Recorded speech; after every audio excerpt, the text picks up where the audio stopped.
వ్యక్తి గురించి మాట్లాడుతున్నాడు. ఇహలోకములో ధనవంతులుగా ఉన్నవారు గర్విష్ఠులుగా ఉండకుండా, అస్థిరమైన ధనమునందు నమ్మకం ఉంచకుండా, అసలు ఆ ధనాన్ని దయచేసినటువంటి దేవునికి, తన ప్రతి అవసరమును తీర్చినటువంటి అనుగ్రహించినటువంటి దేవుని అందే నమ్మకం ఉంచాలి. ధనం మీద నమ్మకం పెట్టుకుంటే ఏదో రోజు నట్టేట్లు ముంచేస్తుంది. అది దేవుని మీద నమ్మకం పెట్టుకుంటే నిత్య జీవులోకి మనల్ని నడిపించగలదు ఆ నమ్మకం అని దేవునికి లేకుండా చెప్తా ఉంది. చూడండి, కీర్తన గ్రంథంలో 49వ కీర్తన గ్రంథం 49వ కీర్తన 6వ వాక్యం చూద్దాం ఒకసారి. తమ ఆస్తియే ప్రాపకమని నమ్మి తన ధన విస్తారమును బట్టి పొగడుకుని వారికి నీ నేల భయపడవలను. తన ధన విస్తారతను బట్టి పొగడుకునేవారు ఆస్తియే ప్రాపకమని నమ్మి. ప్రాపకం అంటే తనకున్న ఆధారం, ఆస్తే తనకున్న సర్వస్వం. ఈ ఆస్తిని బట్టి నేను సమస్తాన్ని పొందుకుంటున్నానని ఎవరైతే గర్వముతో ఉంటారో, ఎవరైతే అంటే తనను తాను హెచ్చించుకుంటుంటారో అట్టి వారిని బట్టి దేవుడు సంతోషించడు అని దేవుని యొక్క వాక్యం చెబుతుంది. ఇది మన జీవితంలో ధనం యొక్క స్థానం ఏంటి? ధనం అనేది మన జీవితంలో ఎలాంటి రోల్ ప్లే చేస్తూ ఉంది? మనము కూడా ఒకవేళ ధనమే సర్వస్వం అనుకుంటున్నామా? ధనార్జనే మన జీవిత చేయమనుకుంటున్నామా? మనం ఏం చేసినా కానీ చివరికి అల్టిమేట్ గా ధనము సంపాదించడమే మన గురి అనే ఒక దృక్పథంలో వెళ్తున్నావా? అలా వెళుతూ ఉంటే ఇది నన్ను దీనికి వాక్యం హెచ్చరిస్తుంది, నువ్వు రాంగ్ రూట్ లో ఉన్నావు, నువ్వు తప్పుడు మార్గంలో వెళుతున్నావు, అది నీకు ప్రయోజనకరమైనంత మాత్రం కాదు. అలాంటి మనసు నీలో ఉంటే ఈ దినాన్ని నీ మనసును మార్చుకోవాలి, నీ ఆలోచనను మార్చుకోవాలి, నీ దృక్పథాన్ని మార్చుకోవాలి, నీకు గోల్ని మార్చుకోవాలని దీనికి లేకుండా చెబుతా ఉంది. ఎందుకంటే నీ గోల్ను బట్టి దేవునికి సహాయం అనుగ్రహించబడతా ఉంది. అనగా ధనం అనేది అవసరం. ధనాన్ని దేవుడే సమకూరుస్తారని వాగ్దానం చేస్తున్నాడు. దేవుడు ఐశ్వర్యవంతుడిగా ఉన్నాడు, ఆయన దగ్గర పొదువైన దేవుడు కూడా లేదు. నీకు అవసరమైనటువంటి మినిమం అరేంజ్మెంట్స్ అని, అనగా నీకు జీవించడానికి ఎంతవరకు అవసరమో అంతవరకు దేవుడు నీకు సమస్తాన్ని సమకూరుస్తాడు. అయితే నీ గురిని బట్టి దేవుడు నీ యొక్క ధనాన్ని అధికం చేస్తాడు, నీ ఐశ్వర్యం అధికం చేస్తాడు, నీ ఆస్తిని అధికం చేస్తాడు. దేని కొరకంటే నీ గురిని చేరుకోవడం కొరకు దేవుడు నీకు సమస్తాన్ని సమకూరుస్తాడు. ఫర్ ఎగ్జాంపుల్ చెప్తాను, ఒక ఉదాహరణ. ఒక వ్యక్తి జీవితంలో ఒక మంచి పని చేయాలో దృక్పథం అనుకోండి, అనుకుందాం. ఇందాక నేను చెప్పినట్టుగా ఒక వ్యక్తి నేను డాక్టర్ని చదివిన తర్వాత నేను సమాజానికి సేవ చేయాలి, లేదా అనేక మందికి సహాయపడాలి, అనేక మంది పేదలకు నేను ఉచితంగా వైద్యం చేయాలని ఒక దృక్పథం కలిగి ఆ వ్యక్తి చదువుతున్న సందర్భంలో ఈ డాక్టర్ చదవడానికి చాలా డబ్బులు అవసరం అవుతాయి. ఎక్కడి నుంచి వస్తాయి డబ్బులు? అప్పుడు దేవుడు ఏం చేస్తాడంటే నీ గురిని దేవుడు ఎరుగున్నాడు కనుక, నీ ఆలోచన దేవుడు తెలుస్తున్నాడు కనుక నీకు అవసరమైనటువంటి ధనమును దేవుడే నీకు సమకూరుస్తాడు. ఆ వ్యక్తి కూడా ధనవంతుడిగానే ఉంటాడు, ఆ వ్యక్తి కూడా సమృద్ధుని కలిగి ఉంటాడు. కానీ ఆ ధనం అనేది దేవుని చేత నీకు ఏర్పాటు చేయబడినదై ఒక మంచి పనిని చేరుకోవడానికి నీకు సహాయపడే విధానంలో ఆ ధనం ఉంటుంది. రెండవ వ్యక్తిని చూస్తే డాక్టర్ అయిన తర్వాత ధన సంపాదన చేయంగా పెడుతున్న వ్యక్తి ఉంటాడు. ఆ వ్యక్తి ధనం సంపాదన ప్రయాసపడుతుంటాడు, కష్టపడుతూ ఉంటాడు. ఆ వ్యక్తి విషయంలో దేవుని సహాయము ఉండదు అనే సత్యాన్ని మనం జ్ఞాపకం చేసుకోవాలి. తను కూడా కష్టపడుతున్నాడు, తను కూడా ధనవంతుడుగా ఉన్నాడు, కానీ ఆ ధనం వల్ల వ్యక్తి ప్రయోజనం ఉందా? ప్రయోజనం లేదు. అనగా తన గురిని బట్టి ఆ ధనము తనకి ప్రయోజనకరంగా ఉండదు. రెండో విషయంలో చూస్తే ఆ వ్యక్తి యొక్క గురి ఒక మంచి విషయం కూడా కనుక దేవుడే సమకూరుస్తాడు.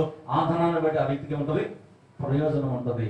ఆ వ్యక్తి యొక్క స్థితిగతులను బట్టి దేవుని యొక్క కృప ఆ వ్యక్తుల మీద ఉంటుందనే సత్యాన్ని మనం జ్ఞాపకం చేసుకోవాలి. కనుక మన గురి ఎప్పుడూ కూడా ధన సంపాదనే జయమనిగా ఉండకూడదని నేను మనం చేస్తున్నాను. మన గురి ఒక శ్రేష్టమైన అంశమై ఉండాలి. అది దేవుని యొక్క చిత్రంలో అంగీకరించబడే అంశమై ఉండాలి. అది దేవుని దగ్గర విలువైనదిగా మన వాల్యూని పెంచేదిగా ఉండాలి. అప్పుడు దేవుడే మనకి సమస్తాన్ని సమకూరుస్తాడు. ఇంకా చెప్పాలంటే లోకములో ఉన్న వారి కంటే అధికమైన ధనవంతులుగా, ఉన్నతమైన వ్యక్తులుగా దేవుడు మనం తీర్చిదిద్దడానికి అవకాశం ఉంటుంది. ఎందుకంటే మన ధనాన్ని మనం లెక్క చేయగనక అది మనం లెక్క చేస్తుంది. దీనికి వాక్యం చెప్పబడింది, ధన సంపాదన వరకు నువ్వు ప్రయాసపడి దాని వెనకాల పడద్దు. దాని వెనక పడినంత కాలం ఆ ధనం దగ్గర నుంచి పారిపోతూ ఉంటుందట. ధనం వెనకాల మనం పడితే ధనం ఏం చేస్తూ ఉంటుంది? పారిపోతూ ఉంటుంది. పట్టుకోవడం ప్రయత్నించి అడుగు ముందుకు వేస్తాడ. అది ఇంకొక అడుగులోనే దొరుకుతుంది. ఇప్పుడు ఇంకో అడుగు ముందుకు వేస్తే ఇంకో 2 రోజులు ముందు పరిగెడతాడు. ధనకాలం మన జీవితకాలం పరుగు పెడతానే ఉంటాం ధనానికి. అది మనకి అందకుండా పారిపోతూ ఉంటుందట. ధనాన్ని లెక్క చేయకుండా నువ్వు వెనక్కి వెళ్ళిపోతూ ఉండు, ధనమే నీ వెనకాల పడుతుంది. వీళ్ళని లెక్క చేయట్లేదండి అనుకుంటుందట. నువ్వు వెళ్ళిపోతావు అంటే ధనముని వెనకాల పడి నువ్వు వద్దనకన్నా సమకూర్చబడుతూ ఉంటది. నీకు అవసరం లేకపోతే నీకు వస్తూ ఉంటది. సమృద్ధి నీకు కలుగుతూ ఉంటది. దీనికి లేఖనం చెప్పిన మాట అది. ఎక్కడున్నది? సామెతలు గ్రంథం 23వ అధ్యాయం చూడండి ఒకసారి. 4 అది 23:4. ఐశ్వర్యం పొంద ప్రయాసపడకము, నీకు అట్టి అభిప్రాయం కలిగిన దాన్ని విడిచిపెట్టము. నీవు దాని మీద దృష్టి నిలిపిన తోడని అది లేకపోను. నిత్యముగా అది రెక్కలు ధరించి ఎగిరిపోను. పక్షిరాజు ఆకాశం మీద ఎగిరిపోనట్లు అది ఎగిరిపోను. దీనికి వాక్యం చెప్తుంది, ఐశ్వర్యము పొంద ప్రయాసపడద్దు. దాని గురించి నువ్వు ప్రాకులాడడం ప్రయాసపడద్దు. ధనం అనేది అవసరమే, కానీ అది మన జీవిత ధ్యేయం కాకూడదు. చాలాసార్లు మీకు చెప్పాను నేను, మనుషుల్లో ఉన్నటువంటి ఆలోచన, మనం బ్రతకడానికి భోజనం కావాలి. బ్రతకడానికి ఏం కావాలి? భోజనం కావాలి. భోజనం కోసమే మనం బ్రతకూడదు. భోజనం కోసమే బ్రతకూడదు. అలాంటి వ్యక్తులు చాలా అంటారు, ఎందుకు బ్రతుకుతున్నావు అంటే తినడానికే బ్రతుకుతున్నానండి, తినడానికే నేను బ్రతుకుతున్నానండి. ఎందుకు పని చేస్తున్నావు? మరి తినాలంటే మరి భోజనం కావాలి కదండి, భోజనం కావాలంటే డబ్బులు కావాలి కదండి, డబ్బులు కావాలంటే పని చేయాలి కదండి, అందుకు పని చేస్తున్నానండి. ఈ వ్యక్తి యొక్క అల్టిమేట్ టార్గెట్ ఏంటి? పని చేయాలా, డబ్బులు సంపాదించాలి, ఆ డబ్బులతో కొనుక్కోవాలి, తినాలి, తిని తృప్తి పడాలి, అంతే. అంటే ఆ వ్యక్తి యొక్క జీవితంలో గోల్ ఏంటంటే తినడమే గోల్. ఇంకా ఆ వ్యక్తి ఎందుకు బ్రతుకుతున్నాడు? తినటానికే బ్రతుకుతున్నాడు. చాలా అంటారు, కోటి విద్యలు కూటి కొరకే కదండి. ఎంత విద్యలు నేర్చుకున్నా, ఎంత గొప్ప వ్యక్తి అయినా దేని కొరకట? పొట్ట కొరకు కదండి, కూటి కొరకు కదండి. ఆ భోజనం ఉంటే చాలు కదండి. కాదు. దేవుడిని సృజించింది, దేవుడిని లోకంలో అన్నిటికంటే శ్రేష్టమైన స్థానంలో వచ్చింది కేవలం సంపాదన తిని పడుకోవడం కాదు. ఏదో ఒక మేలైన కార్యం నీ వల్ల సమాజానికి జరగాలి, నీ వల్ల ఒక మంచి కార్యం అనేక మందికి జరగాలి, నువ్వు ప్రయోజనకరంగా ఉండాలి, నువ్వు ఎదురు వ్యక్తికి ఉపయోగపడే వ్యక్తిగా ఉండాలి.